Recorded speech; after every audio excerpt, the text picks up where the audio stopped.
J'avais rêvé de quelque chose de beau, et au réveil, je regardais mes mains, mes pauvres mains.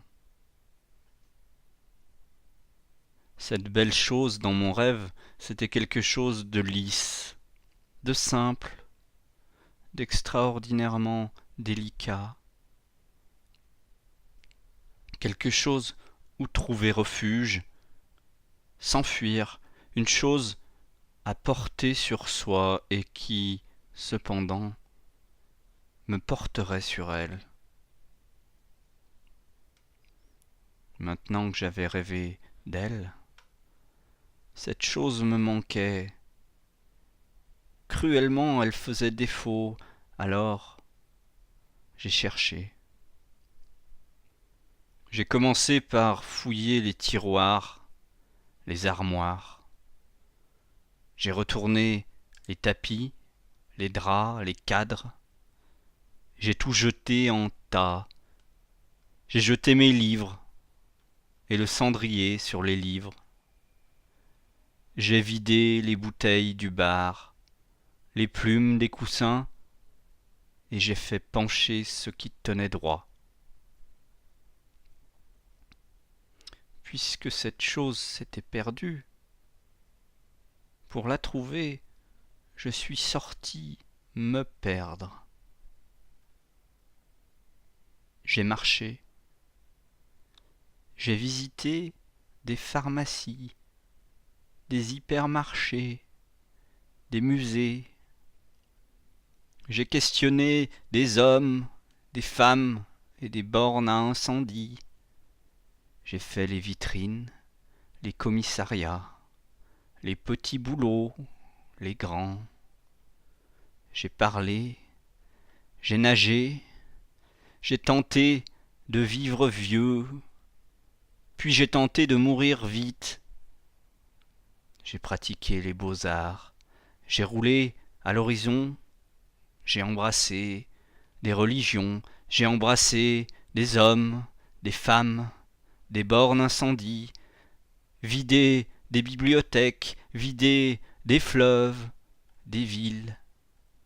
J'ai couché des soleils levants, j'ai tout vidé par terre, et je n'ai rien trouvé qui ressemblât au rêve. Alors j'ai décidé de changer. J'ai changé. J'ai changé, je me suis trahi.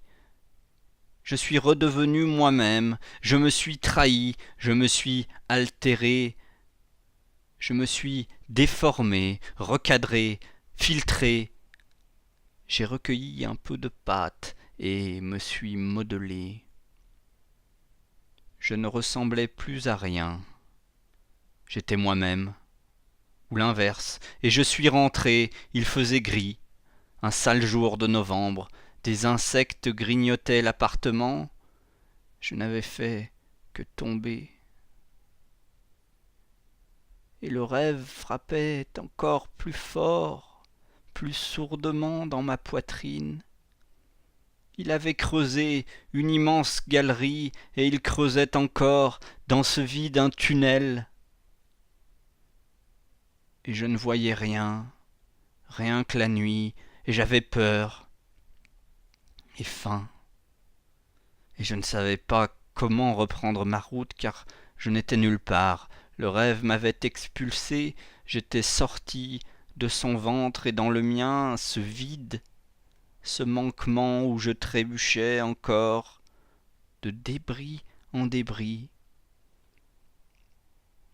La beauté manquante continuait sans fin. Il faisait froid dans son sillage, et chez moi, au fond de moi, tout au fond, je ne cessais plus jamais de me perdre.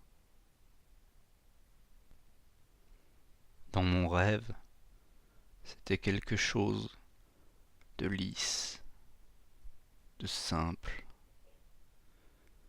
quelque chose où trouver refuge, s'enfuir. une chose à porter sur soi, et qui cependant me porterait sur elle.